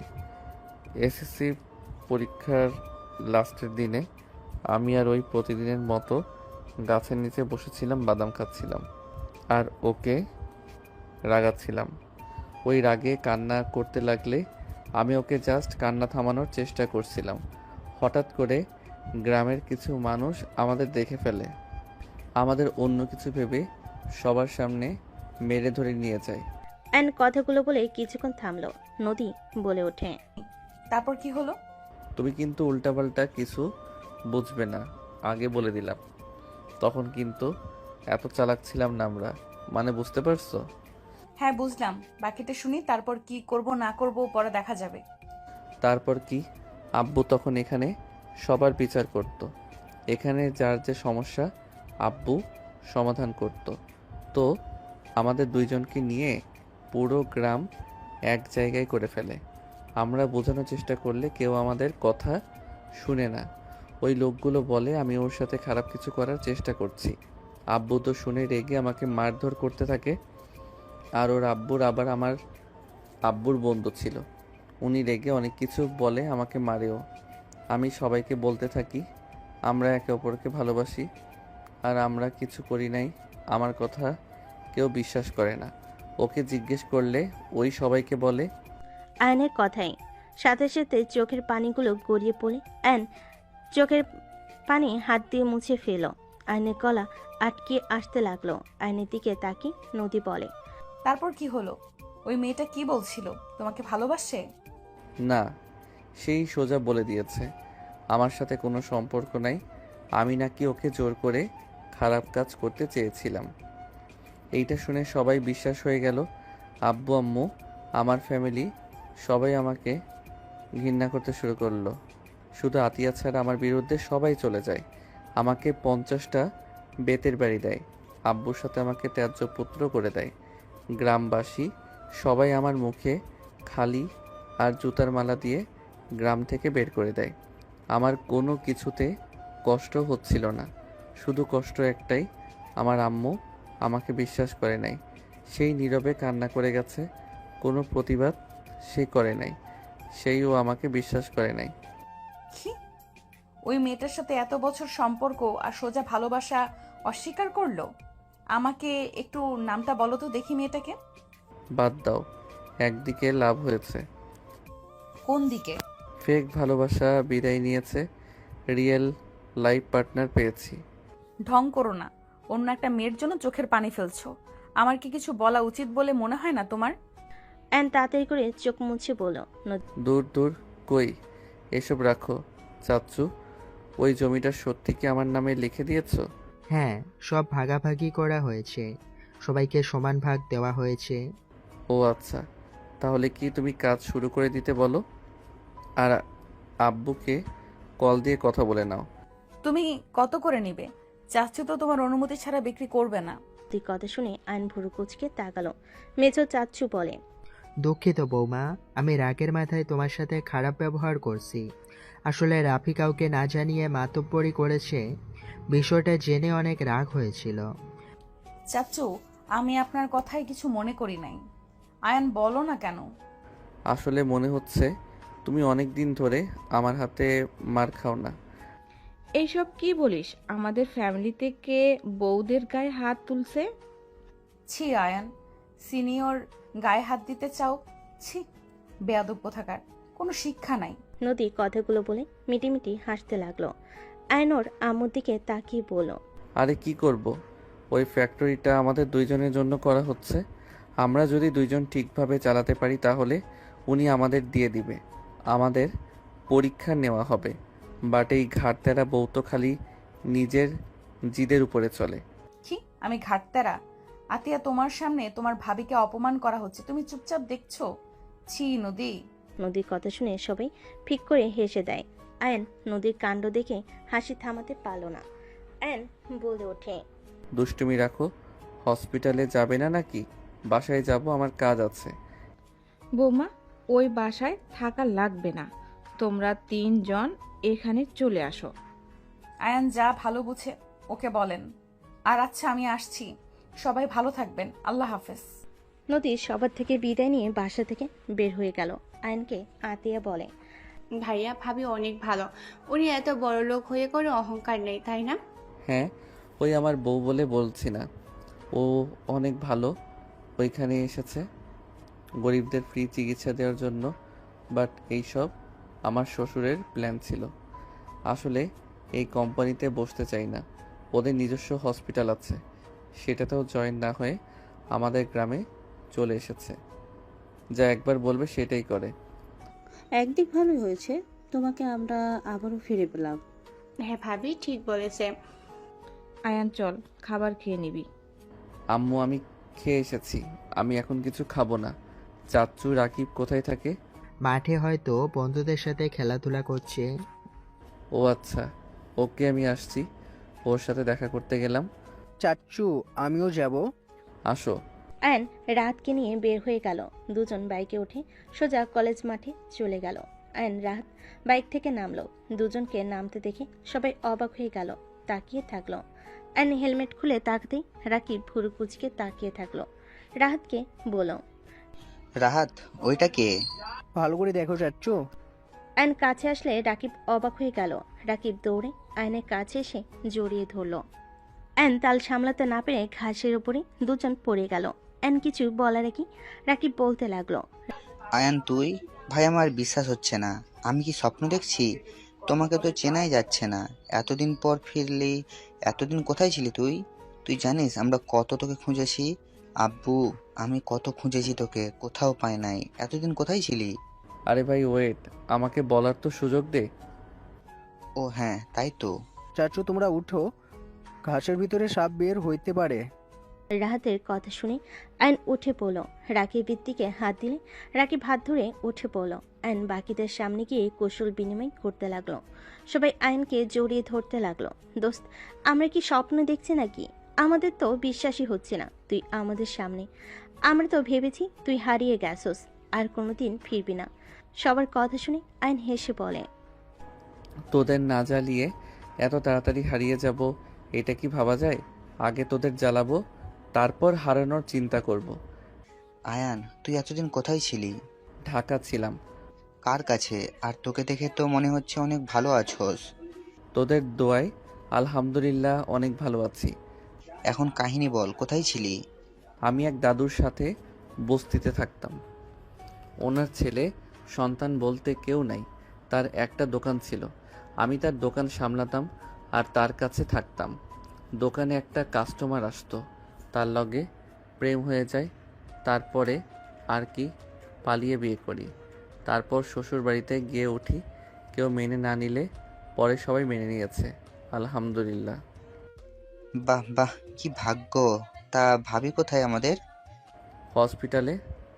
কি? ভাবির কি হয়েছে? হাসপাতালে কেন? আরে চাচু, ডাক্তার নদী আছে না, উনি তো আমার ছোট আম্মু। কি? সবাই চোখ বড় বড় করে তাকালো। একজন বলে ওঠে, মজা করছিস নাকি? অত সুন্দর মেয়ে তোর বউ কিভাবে হয়? আর উনি যা বড় লোক, ওনার সাথে তো যাই নাকি? রাহাত বলে, আরে সত্যি তো, ছোট আম্মু তো উনি। আমরা বিশ্বাস করি না। ওকে করিস না, সময় হইলে প্রমাণ করে দিব। যাই হোক, এখানে সারাদিন থাকোস নাকি? কি আর করব, কাজ কাম নাই, তাই এখানে বসে থেকে আড্ডা দেই। তুই বসে আয়, টাস খেলবি নাকি? খেলবো। রাহাত আবু 500 টাকা নিয়ে চকলেট চিপস কিনে খাওগা, বাসায় চলে যাও। আরে নাও। আইন জোর করে দিল। রাত খুশি হয়ে ধন্যবাদ দিয়ে চলে গেল। আইন ওদের সাথে বসে খেলতে লাগলো। রাইসা কলেজের পাশ দিয়ে যাচ্ছিল। আইনকে দেখে রাইসা বেশ অবাক হয়ে গেল। রাইসা মাঠের ভিতরে এসে আইনের পিছনে গিয়ে দাঁড়ালো। সবাই অবাক হয়ে তাকায়। আইনের কাঁধে হাত দিলে আইন হাতটা সরিয়ে দিয়ে কাঠ খেলায় মনোযোগ দিতেই দেখতে লাগলো রাইসা বারবার কাঁধে হাত দিলে। আইন বিরক্ত হয়ে বলে, আরে ধুর, কে ভাই এত জ্বালাচ্ছেন কেন? আইন কথাটা শুনে পিছনে ঘুরে তাকাতে আইন ভেবেচাকা খেয়ে গেল। আইন লাফ দিয়ে ঠাস করে ফেলে দিয়ে ঢুক গিলতে ঢুক গিলে তোতলাতে তোতলাতে বলে, আপনি এখানে কি করছেন? জি আমি। এসব কি? মানে ভুল বুঝতেছেন। ওঠো, এখন ওঠো তাড়াতাড়ি। উঠবে নাকি নদীকে কল দিব? এই না উঠতেছি। আইন উঠে পড়লো। রাকিব বলে ওঠে, ওই মেয়ে মানুষের কথা শুনে উঠে পড়ছিস কেন? খেলার মাঝখান থেকে যেতে পারবি না, বস বলছি। আর ডাক্তার সাহেব, আপনি এখানে কি করেন? আমাদের খেলা নষ্ট করে দিচ্ছেন কেন? নষ্ট করছি, বেশ করছি। এত বড় বড় ছেলে হয়ে এখানে বসে এইসব করতে লজ্জা করছে না? সারাদিন তো দেখি এখানে বসে থেকে এইসব খেলো। তোমাদের বাবা মা কিছু বলেন না নাকি? ডাক্তার সাহেবা শুনেন, জ্ঞান দিবেন না। আপনি এখান থেকে যান। আমাদের রোগী দেখেন গিয়ে, আমাদের দেখতে বলে নাই। রাকিবের কথা শুনে রাইসা রেগে গেল। আইনের দিকে তাকিয়ে বলল, ছি, তুমি এসব বেয়াদব ছেলেদের সাথে বসে খাচ্ছ? বাসায় চলো। তোমার 12টা যদি আমি না বাঁচাই, আমার নামও রাইসা না। এই যে, কাকে বেয়াদব বলেন? এখন চলো বাসায়। আপনি যান, আমি পরে আসছি। এখন আসতে বলেছি, আমার সাথে চলো বলছি। পরে যাই প্লিজ, রাগ করেন না। ওই আয়ানের বাচ্চা, তুই ওনার সামনে এত মিনমিন করে কথা বলস কেন? ধ্যাত, তুই চুপ কর তো। উনি আমার বউয়ের বান্ধবী। আমার বউ জানলে আমার 12টা বাজাবে। কি? তোর বউ? সত্যি ডক্টর নদী নাকি? জি ভাই। আরে তাহলে তো উনি আমাদের বেআইন হয়। আসসালামু আলাইকুম বেআইন সাহেব। এত রাগ করেন কেন? আমরা তো জুয়া খেলছি না, জাস্ট এমনি কার্ড খেলছি। আয়ান চলো তো। রাইসা আয়নের হাত ধরে টেনে নিয়ে যেতে লাগলো। আয়ন বাইকে উঠে পড়ল, রাইসা আয়নের বাইকে উঠে পড়ল। দুজন চলে গেল। একজন বলে ওঠে, ভাই ভাগ্য ভালো, আগে জানলাম নদী ম্যামের জামাই আয়ান। যদি ওর সামনে উল্টাপাল্টা বলতাম তাহলে কি যে হইতো। রাখ, এই রাইসা ম্যামকে পটাতে হবে। শালা গ্রামের সুন্দর মেয়ের সাথে প্রেম করলো, আবার ওর জন্য গ্রাম ছাড়া হয়ে সব থেকে বেশি সুন্দরী বড়লোক বাপের মেয়েকে বিয়ে করছে। ওর কপালে নাকি অন্য কিছু। আর আমাদের দেখ এখানে বসে এইসব বাল খেলছি। থাক, আমি গেলাম। রাকিব কথাগুলো বলে উঠে চলে গেল। আয়ান রাইসা বাইকে যেতে লাগলো। রাইসা বলে ওঠে, এখানে তোমার থাকা লাগবে না। তুমি দেখছি এই বাদর ছেলেদের সাথে থেকে খারাপ হয়ে যাবে, ঢাকা চলে যাবে। আমার বান্ধবী যদি জানে তোমার কি হাল করবে, তোমার নিশ্চয়ই জানা আছে। আরে আপু, ওরা আমার ফ্রেন্ড। আর আপু, আমি ওই গ্রামের ছেলে। আপনি যে বাসায় থাকেন ওই বাসার মালিক আমার আব্বু। আয়নের কথা শুনে রাইসা হা হয়ে গেল। রাইসা বলে ওঠে, কি উল্টোপাল্টা কথা বলছো? উনি তোমার আব্বু মানে? হ্যাঁ, উনি আমার আব্বু। রাকিব আমার কাজিন মেজো চাচুর ছেলে। এসব নদী জানে? হ্যাঁ, ওই জেনেছে। ওকে সব কিছু বলেছি। তাহলে তো তুমি এখানে সবকিছু চেনো জানো। বাট তুমি তো আগে বলেছো তোমার এই দুনিয়াতে কেউ নেই, যার কাছে থাকতে সেই তো মারা গেছে। হঠাৎ করে তোমার আবার ফ্যামিলি আসলো কই থেকে? সেই অনেক কথা আপাতত বলতে পারবো না। খুব ভালো, তাহলে তুমি সেই রেফিস্ট? রাইসার কথা শুনে আয়ন বাইক থামিয়ে দিল। রাইসার দিকে তাকাতেই রাইসা নেমে পড়ল, বাসের ভিতরে চলে গেল। আয়ন কিছু না বলে গেট দিয়ে ভিতরে চলে গেল। রাইসা সোজা সিঁড়ি পেয়ে দরজা খুলে নিজের রুমে চলে গেল। আয়ন ওর রুমে চলে গেল, ফ্রেশ হয়ে ঘুমিয়ে দিল। সন্ধ্যায় ঘুম ভাঙল। বসার রুম থেকে হাসাহাসি করার শব্দ আসলো। আয়ন উঠে ফ্রেশ হয়ে বের হয়ে দেখে আতিয়া, রূপা, আয়নের কাজিনরা এসেছে। আয়নকে দেখে বলল, ভাইয়া ঘুম হয়েছে? কখন এসেছিস বোন? 20 মিনিট হয়ে গেছে। রাহাত আসে নাই? না, ওই কোচিংয়ে গেছে। ও আচ্ছা। আয়ন নদীর পাশে বসতে বসতে বলল, আয়ান, তোমাকে ঢাকা যেতে হবে। কেন? আব্বু দেশের বাইরে যাবে। ও আচ্ছা, কখন যাওয়া লাগবে? রাতে গেলে বের হয়ে যাও। ঠিক আছে। আয়ন বসে থেকে সবার সাথে আড্ডা দিতে লাগলো। রাতে আয়ন, রাইসা, নদী একসাথে আয়নদের বাসে চলে গেল। তিনজন সবার সাথে বসে খাবার খেয়ে আড্ডা দিতে লাগলো। আয়ন টাইম দেখে বলল, আচ্ছা নদী আপু, তোমরা তাহলে এখানে থেকে যাও, আমি তাহলে বের হচ্ছি। আয়ন কোথায় যাবি? ঢাকা যেতে হবে। আব্বু দেশের বাইরে যাবে। ভাইয়া চট্টগ্রামে আছে, তাই আমাকে দেখতে হবে বাকিটা। সাবধানে যাস, রাত করে বের না হইলে হয় না। সকালে গেলে তো পারিস। এখন গেলে সকালের ভিতরে পৌঁছে যাব। আচ্ছা, আসছি। আয়ন সবার থেকে বিদায় নিয়ে বের হয়ে গেল। সকালে পৌঁছে গেল নদীর বাসার ভিতর ঢুকে। বাইক রেখে সদর দরজায় নক করলো। দরজা খুলে আয়ন নোভাকে দেখে অবাক হয়ে পড়ল, আসসালামু আলাইকুম আপু। ওয়ালাইকুম সালাম, কেমন আছেন? আলহামদুলিল্লাহ, আপনি কেমন আছেন? আর কবে এসেছেন? গতকাল এসেছি, ভিতরে আসো। আয়ন ভিতরে গেলে নদীর আম্মুকে সালাম দিয়ে রুমে চলে গেল। রুমে গিয়ে ফ্রেশ হয়ে নদীকে কল দিল। নদী কল রিসিভ করে বলল, পৌঁছে গেছো? এসে গোসল করে তোমাকে কল দিলাম। কি করো? শাশুড়ি আম্মুর সাথে বাইরে যাব। কোথায়?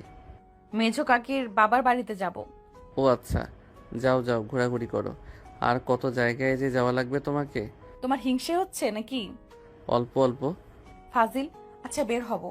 কলে থাকো, কল কেটে দেওয়া লাগবে কেন? বড়দের সামনে কথা বলবো নাকি? শরমেরও তো ব্যাপার আছে। কি বলবে শুনি? আচ্ছা, আমার বউ শরম পাচ্ছে যখন, তখন একটা কাজ করতে পারো। কি? কিস দিয়ে যাও না জান। নদী কিছু বলবে, সাথে সাথে পিছন থেকে রূপা এসে বলল, আমি দেব নাকি? রূপাকে দেখে আয়ন লজ্জা পেয়ে গেল। আয়ন ভেবাচাকা খেয়ে বলে, ইয়ে মানে ভাবি ভালো আছেন? জি দেবরজি, আমি তো ভালো আছি। কিস দিব কি? আচ্ছা, বাই। আয়ন কলে কেটে দিলে রূপা হাসতে লাগলো। নদী লজ্জা পেয়ে গেল। রূপা বলে, হয়েছে, জামাইয়ের মতো লজ্জা পা, চল নিচে চল। চলেন। নদী রূপা নিচে চলে গেল। এদিকে আয়ন নিচে চলে গেল। আয়ান নিচে গেলে নদীর আম্মু বলে, আয়ান তুমি খেয়ে ঘুমিয়ে যাও, সারা রাত তো বাইক চালিয়ে এসেছো। আব্বু কখন গেছে? রাতে চলে গেছে। আয়ান কিছু বলবে, নদী কল দিতে লাগলো। নোভা বলে ওঠে, আপু না কল দিচ্ছে, ধরো না কেন? ধরি। আয়ান কল রিসিভ করতেই আতিয়া বলে ওঠে, ভাইয়া পিচ্ছি বলো। দেখো ভাবি কি করে। আতিয়া কথাটা বলে ক্যামেরা পিছনের দিকে ধরলো। আয়ন ফিক করে হেসে দিল। নদী আরো কিছু ভাবিরা মিলে রাহাতকে মেকআপ করে দিচ্ছে। নোভা এসব দেখে বলে ওঠে, আপু কি করো? ওই ছেলেটা কে? আয়ান, তুমি আবার এভাবে চুপ করে আছো কেন? তোমার বইয়ের পাশে ছেলে মানুষ, কিছু বলছো না? নদী রাহাতকে ফোনটা হাতে নিয়ে বলে, কিরে তুই বাসায় কবে এসেছিস? গতকাল এসেছি। তুমি কোথায় আছো? এত মানুষ কেন? আর ওই ছেলেটা বা কে? এভাবে ভূত সাজাচ্ছ কেন? আরে ওইটাই আমার ভাতিজা। আমি আমার মেঝো চাচি শাশুড়ির বাসায় এসেছি। এখানে সব ভাবিরা, আমার ননদরা, আরও কিছু ননদ আছে, সবাই মিলে প্ল্যান করেছি রাহাতকে ভূত সাজিয়ে প্র্যাঙ্ক করব। কি বলো? তোমার চাষি শাশুড়ি কি কও এগুলো? তুই কোথায় নদী? আর এইসব আবল তাবল কি বলছিস? আয়াম তো এতিম, ওর ফ্যামিলি কোথায় পাস? ভাবি আপনারা বাকিটা দেখেন, আমি একটু কথা বলে আসছি। নদী কিছুটা দূরে গিয়ে বলতে লাগলো, আয়ান কোথায়? ও তোমাদের কিছু বলে নাই? আমি যে বাসায় ভাড়া থাকি ওই বাসার মালিক আয়ানের আব্বু। আয়ান এতিম না। আয়ান রাগ করে গ্রাম ছেড়ে দিয়েছিল। আমাদের ফ্যাক্টরিতে যে জমি অর্ধেক ওদের। আয়ান তোকে আগে বলেছে কি যে ওর ফ্যামিলি আছে? তা বলে নাই। ওই মনে অনেক আঘাত পেয়েছিল। ওর বাবা মা কারোর সাথে কোনো যোগাযোগ রাখেনি। আমি তোমাকে পরে সব বলবো। আচ্ছা আমি ফোনটা রাখছি, মেঝো আম্মু ডাকছে। ওকে যা। নদী কল কেটে দিল। নোভা বলে, বাবা, তোমার মেয়ে দেখি সব পরিবেশে সুন্দর মানিয়ে নেয়। যাক, বিষয়টা ভালোই লাগছে। আমার মেয়েটার কত হাসি খুশি লাগছে, সবার সাথে কত আনন্দে আছে। আর মেয়েটাকে নিয়েও চিন্তাও থাকলো না, শ্বশুর বাড়িতে আছে।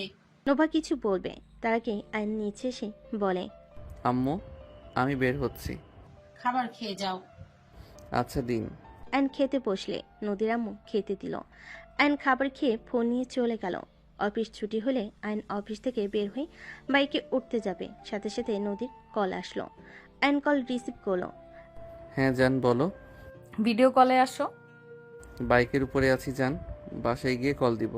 আয়নের মুখে জান শুনে লজ্জায় পড়ে গেল। পিছন ক্যামেরা দিলে আয়ন জিপায় কামড় দিয়ে সব ভাবিরা বসে আছে। আয়ন বলে ওঠে, দূর, এত শরম পাওয়ার কি আছে?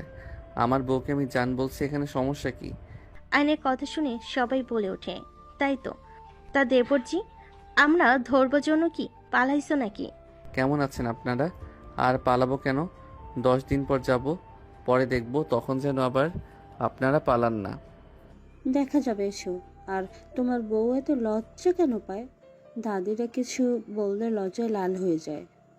আমার বউটাকে একটু বেশি পাকনা বানিয়ে দিয়েছেন। লজ্জাবতী বউ ভালো লাগে? আয়নের কথা শুনে সবাই হাসতে লাগলো। রূপার ভাবিরা বলে, লজ্জাবতীকে বানিয়ে দিব আমাদের মতো? রায়ান বলে ওঠে, না না, এমন বানানোর দরকার নাই। রায়ান বাইক চালাতে চালাতে কথা বলতে বলতে যেতে লাগলো। আয়ন বাইক চালাতে চালাতে কথা বলতে বলতে যেতে লাগলো। হঠাৎ করে একটা মেয়ের সামনে এসে পড়লো। আয়ন মেয়েটাকে দেখে চমকে গেল। আয়ন বাইক থামালে মেয়েটা সোজা আয়নকে জড়িয়ে ধরলো। আয়ন সরানোর চেষ্টা করতে লাগলো। মেয়েটা কান্না করতে করতে বলে, আয়ন আমাকে ক্ষমা করে দাও। আয়ন প্লিজ আমাকে ক্ষমা করে দাও। আমি তোমাকে ছাড়া ভালো নেই আয়ান। আমি তোমাকে অনেক ভালোবাসি। আমি প্রথমে বুঝতে পারি নাই, এখন আমি বুঝতে পারছি আমি তোমাকে ছাড়া ভালো নেই। মেয়েগুলো কথা শুনতে পেল সবাই। আয়ন কিছু বলার আগেই নদী ফোন কেটে দিল। আয়ন ধাক্কা দিয়ে সরিয়ে দিয়ে বলল, কি আবল তাবল কথা বলছো? তোমার মাথা খারাপ হয়ে গেছে নাকি? মেয়েটা রাস্তার উপর থেকে উঠে আয়নকে জোর করে ধরে বলে, আমি তোমাকে ছাড়া ভালো নেই। আমি ঠিক বলছি, আমি তোমাকে অনেক ভালোবাসি আয়ান। প্লিজ আমাকে ক্ষমা করে দাও। আমাকে একবার সুযোগ দাও। আমি তোমাকে কখনো কষ্ট দিব না। আমি তোমাকে রাজার মতো করে রেখে দেব। আয়ন রাগ উঠে সজোরে ধাক্কা মেরে গালে থাপ্পড় বসিয়ে দিয়ে বলে। যত সব ফালতু মেয়ে, তোকে আমি বোনের মতো ভালোবাসি আর তুই কি বলো সেসব? মেয়েটা বলে, আয়ান, তুমি আমাকে যদি ভালো নাই বাসো তাহলে তুমি আগে কেন আমাকে দেখতে যেতে? কেন আমাকে গিফট করতে, আমাকে নিয়ে ঘুরতে যেতে? কেন আমার সাথে এত ভালোবাসার অভিনয় করে আজ এসব বলছো? প্লিজ আয়ান, আমাকে ফিরিয়ে দিও না। আমি তোমাকে সত্যি অনেক ভালোবাসি আয়ান, প্লিজ। আয়ন মেয়েটার কথা শুনে এক ঝটকা দিয়ে সরিয়ে দিয়ে আয়ন রাগে বলে ওঠে, জাস্ট শ্যাট আপ। তুমি আমার ছোট বোনের মতো, কাকার সংসার চালাতে কষ্ট হতো তাই আমি তোমাদের সাহায্য করার চেষ্টা করতাম, কারণ দাদু মারা যাওয়ার পর তোমরা ছিলে যে আমার খোঁজ খবর নিতে। আমার ছোট বোন আছে তোমার বয়সে, তাই আমি তোমাকে আমার ছোট বোন ভেবে এত গুরুত্ব দিয়েছি। আর তুমি এখন এসব কী ধরনের কথা বলছো? হ্যাঁ, আয়নের কথা শুনে মেয়েটা কান্না করতে করতে বলে, তুমি এসব কি বলো? তোমার তো কোনো ফ্যামিলি নাই। আয়ন মেয়েটার কথা শুনে বলে, আমার সব আছে, আর আমি তোমাকে সবসময় পিচ্ছি বলে ডাকতাম।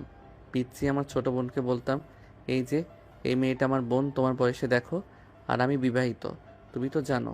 তারপরও কেন এইসব বলছো? আয়নের কথা শুনে মেয়েটা কান্না করতে লাগলো। আয়ন মেয়েটাকে বলে, কান্না বন্ধ করো, বাসায় যাও।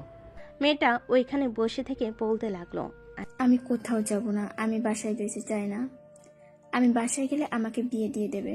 আয়ন কথাগুলো শুনে বলে ওঠে, তুমি কি বিয়ের আসর থেকে পালিয়ে এসেছো নাকি? উঠো বলছি, থাপ্পড় মেরে গাল ফাটিয়ে দিব, উঠো। আয়ন মেয়েটার হাত ধরে টেনে বাইকের পিছনে বসিয়ে দিল। আয়ন বাইক নিয়ে সোজা বস্তিতে চলে গেল। আয়ন বাইক থেকে নামতে নিলে মেয়েটা বলে, না, আমি নামবো না, আমি অন্য কাউকে বিয়ে করব না। আয়ন মেয়েটাকে ধমক দিয়ে বলে, নামো বলছি। কি শুরু করছো? হ্যাঁ, নামতে বলছি, নামো। আয়নের ধমক শুনে মেয়েটা নেমে পড়ল। আয়ন বলে ওঠে, কান্না থামাও বলছি। আয়ন চোখের পানি মুছে দিয়ে হাত ধরে নিয়ে যেতে লাগলো। আয়ন মেয়েটার বাড়ির ভিতর নিয়ে গেলে মেয়েটার মা ছুটে এসে বলে, আয়ান বাবা, তুলি আর তুই কোথায় গেছিলি? মেকআপ করতে পাঠিয়েছিল, সেখান থেকে কোথায় গেছিলি? মেয়েটা নিচের দিকে তাকিয়ে আছে।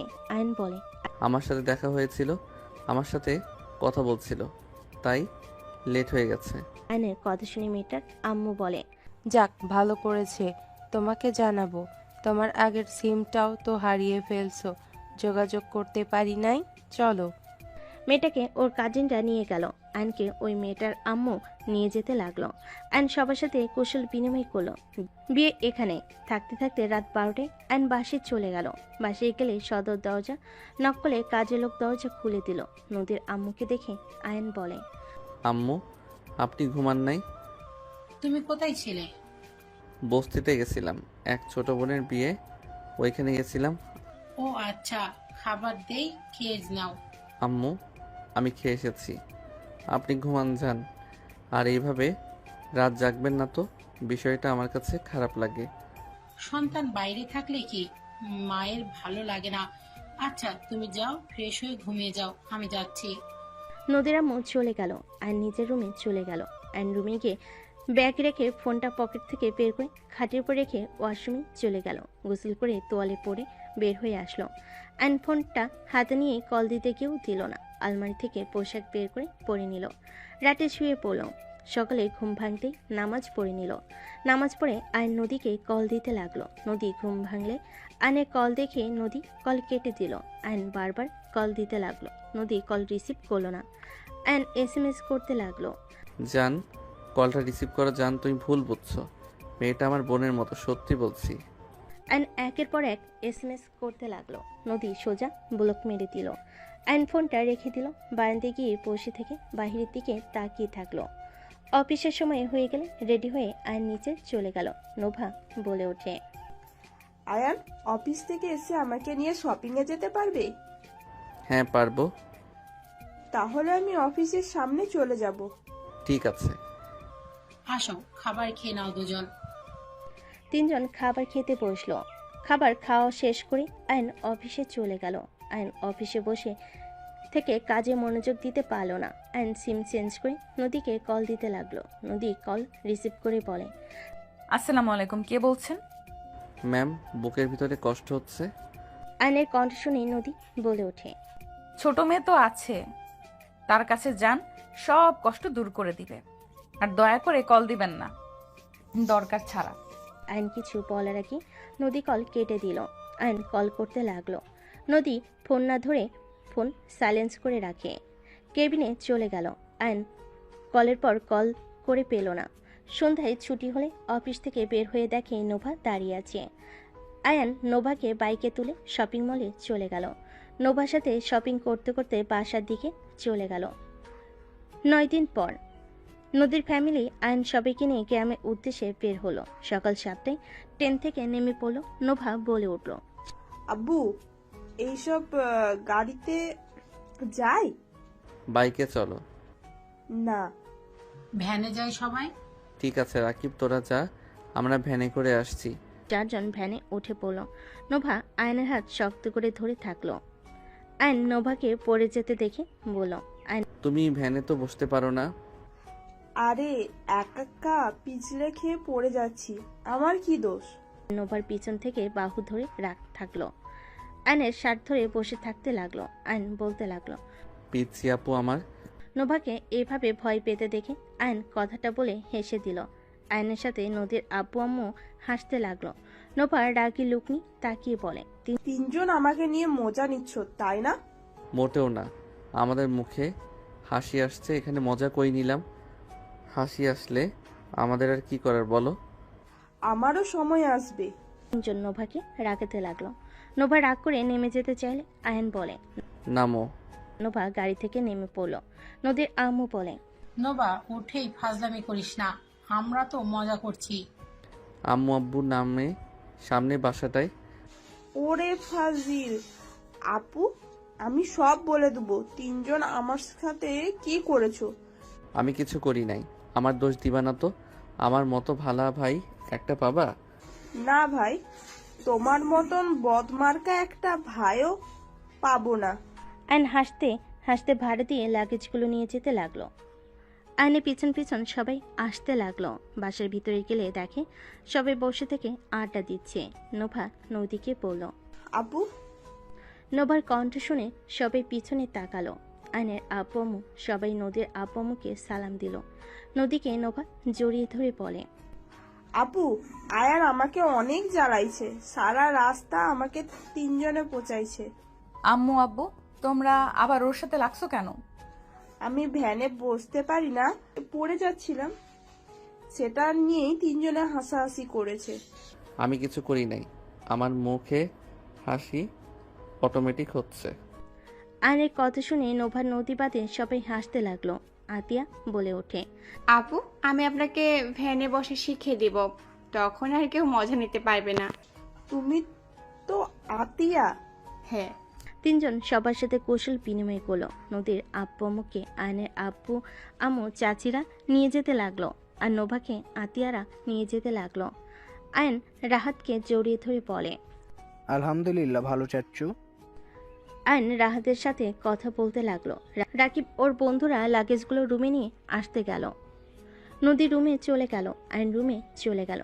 রুমে যেতেই আয়ন নদীকে বলল, জান প্লিজ আমার সাথে কথা বলো। আয়ন নদীকে পিছন থেকে জড়িয়ে ধরে আয়নকে ধাক্কা দিয়ে সরিয়ে দিয়ে বলে, একদম আমাকে জড়িয়ে ধরবে না, তোমার কোচি গার্লফ্রেন্ডের কাছে যাও। তুমি আমাকে ঠকিয়েছো, তুমি আমাকে কিভাবে ঠকাতে পারলে আয়ান? জান আমি তোমাকে ঠকাই নাই, তুলি আমার লাইফের ফার্স্ট ভালোবাসা ছিল, তারপর তুমি, আর আমার লাইফে কেউ নাই, আল্লাহর কসম করে বলছি। নদী আয়নের কথা শুনে রেগে থাপ্পড় মেরে বলে, আমি নিজের চোখে কানে শুনেছি, আর তুই আল্লাহর কসম দিয়ে মিথ্যা বলস? জান আমাকে থাপ্পড় মারতে পারলে? হ্যাঁ পারলাম, আমি যদি না দেখতাম না শুনতাম কখনোই এইসব প্রকাশ্যে আসতো না, তাহলে আমার ধারণা ঠিক ছিল। আমি না থাকায় তুই তোর ছোট গার্লফ্রেন্ড নিয়েছিলি। আমি তোর সিনিয়র, আমাকে তো তোর ভালো লাগবে না, আমার ভুল হয়েছে। আমি সিনিয়র হয়ে কোন হিসেবে জুনিয়র ছেলে বিয়ে করলাম? আমার লজ্জা কম যে তোকে ভালোবেসেছিলাম, সবার বিরুদ্ধে গিয়ে তোকে বিয়ে করেছিলাম। আয়নের রাগ হতে লাগলো। আয়ন ধমক দিয়ে বলে, জাস্ট শ্যাট আপ নদী, বেশি বলে ফেলছো। ওই মেয়েটাকে আমি বোনের নজরে দেখি, চুপ, আমার উপরে গরম দেখাস। ওই মেয়ে রাস্তার মাঝে তোকে জড়িয়ে ধরে বলেছিল ওই তোকে ভালোবাসে, তোর ভালোবাসা বুঝতে পারে নাই। এত তো বোঝা যায় তুই ওর পিছনে লেগে থাকতি, ওই পাত্তা দিত না, এখন আবার ফিরে এসেছে। উফ, চুপ করবে খালি। এই দেখো। অ্যান ফোন বের করতে দেখে ফোন বন্ধ হয়ে গেছে। অ্যান নদীকে বলল, জান প্লিজ বিশ্বাস করো, আমি ওকে বোনের নজরে দেখতাম। ওই আতিয়ার বয়সে আমি কিভাবে ওর সাথে রিলেশন করতে পারি বলো? আমি আতিয়াকে ভেবে ওকে ভালোবাসতাম, এছাড়া কিছু না। ওই আমাকে ভুল বুঝেছে, ওই ভেবেছে আমি ওকে পছন্দ করি। ওই পার্লার থেকে পালিয়ে এসেছিল, পরে আমি ওকে নিয়ে যাই, ওর বিয়ে দিয়ে তারপর আমি বাসায় আসছি। ভালো হয়েছে, সরো, আমার রাগ হচ্ছে। নদীর রুম থেকে বের হয়ে গেল। অ্যান কিছু না বলে গোসল করতে চলে গেল। গোসল করে রুম থেকে বের হয়ে গেল। নিচে যেতেই আয়ন শুনতে পেল, নোভা তো খালামণি হতে চলছে, তোমরা অনুভূতি কিরকম? আমি তো অনেক অনেক খুশি হয়েছি। আমার অনেক দিনের স্বপ্ন, আমার ভাগনা ভাগ্নি, তাদের নিয়ে ঘোরাঘুরি করব, খেলা করব। লাভ ইউ আপু। নোভা নদীকে জড়িয়ে ধরে গালে কিস করলো। নদী হাসি মুখে বলল, ভেবে চিন্তা করিস, তোকে কিন্তু বাবু পটি পরিষ্কার করা লাগবে। আমি আমি হ্যাঁ হ্যাঁ করতে পারবো। আমাকে তোমার কি মনে হয়? হ্যাঁ, দেখা যাবে। সবাই মজা করতে লাগলো। রাহাত আয়নকে দেখে বলল, ওই তো চাচ্চু এসেছে।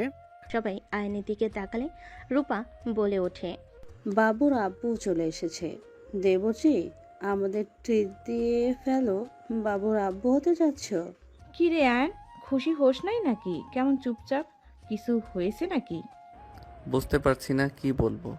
নদী, তুমি আমাকে একবার জানালেও না। আমার মনে নাই তাই বলি নাই। আবার দুজনের ভিতরে কি হলো? তোমরা দুজন কবে ঠিক হবে? অল্পতেই এত ঝামেলা লাগে কেন? আম্মু, আপনাকে বলেছিলাম না বস্তিতে এক বোনের বিয়েতে গেছিলাম, তাকে নিয়ে সন্দেহ করতে ব্যস্ত উনি আমাকে সব জায়গা থেকে ব্লক করে রেখেছে। আবার এত বড় সুখবরটাও বলে নাই। উফ, আমার মেয়েকে নিয়ে যে আমি কি করব সত্যি বুঝতে পারছি না। আরে এই মেয়েটাকে নিয়ে সন্দেহ করার কি আছে? সবার সামনে যেন কথা তুলছেন, তাহলে আমিও বলি। ভাবি, আপনি সেদিন দেখলেন না একটা মেয়ে ওনাকে জড়িয়ে ধরে ভালোবাসার কথা বলছিল? হ্যাঁ, তাহলে বলেন আমি সবার সামনে মিথ্যা কথা বলে এসেছি? তুমি না বলে ওর ফ্রেন্ড হয়, মজা করছে। এমনিতে তো ওনার নাম সুনাম দিয়ে ভরা, আবার যদি বলতাম চিনি না, তাহলে ওনার নাম আরো উপরের লেভেলে চলে যেত। তাহলে আয়ান তুমি? ভাবি, রাহাত, আমার ফোনটা মনে হয় চার্জ হয়েছে, নিয়ে আসো তো। রাত দৌড়ে চলে গেল। অ্যান্ড সবাইকে বলল, প্লিজ দয়া করে কেউ কিছু বলবেন না। ঢং, আমাদের কিছু বলতে বয়েই গেছে। ঢং, তুই খুশি এইবার? অ্যান্ড কথাটা বলা শেষ করতেই রাহাত চলে আসলো। রাহাত বলে ওঠে, চাচ্চু আপনার ফোন। অ্যান্ড ফোনটা হাতে নিয়ে মেয়েটার বিয়ের ভিতরের ওঠা সব ছবি দেখাতে লাগলো। নদী সব ছবি দেখাতে লাগলো। নদীর আম্মু নোভা রাগি লুক নিয়ে তাকালে নদী বলে, তবে তাকিয়ে আছো কেন? আজ থেকে তোরা দুজন নিজেদের কথা বলি। কোনো কিছু না জেনে না শুনে কেউ কাউকে উপরে ভুল বুঝবে না। কয়েকদিন পর আমার নাতি নাতনি দুনিয়ায় আসতে চলেছে। এভাবে ঝামেলা করলে ওদের উপরে প্রভাব পড়বে। আমি সেটা একদমই চাই না। তাড়াতাড়ি করো একে অপরকে। নোভার রাইসা আয়নের হাত ধরে টান দিয়ে নদীর পাশে বসিয়ে দিয়ে বলল, করো প্রমিস দুইজন। আমার সমস্যা নাই, আপনার বান্ধবীকে বলেন। আয়ন নদীর হাত এক করে ধরলে নদীকে প্রমিস করে বলে, বেশি করব না, যদি উল্টাপাল্টা কিছু দেখি তাহলে খবর আছে। আর সন্দেহ করা বউদের অধিকার। নদীর কথা শুনে সবাই ভ্যাবাচাকা খেয়ে ওর দিকে তাকিয়ে থাকলে নদী দাঁতে দাঁত চেপে হাসি দিল। আয়ন বলে, এই বউ জীবনেও ঠিক হবে না। ঠিক হওয়ার প্রশ্নই ওঠে না, বাট একটা কথা বলতে পারি, যত যাই হয়ে যাক তোমাকে আমি ছাড়বো না। উল্টো কিছু করবে তোমাকে খুন করব, সাথে নিজেও মরবো। কি সাংঘাতিক বউ রে বাবা। ওদের কথা শুনে সবাই হেসে দিল।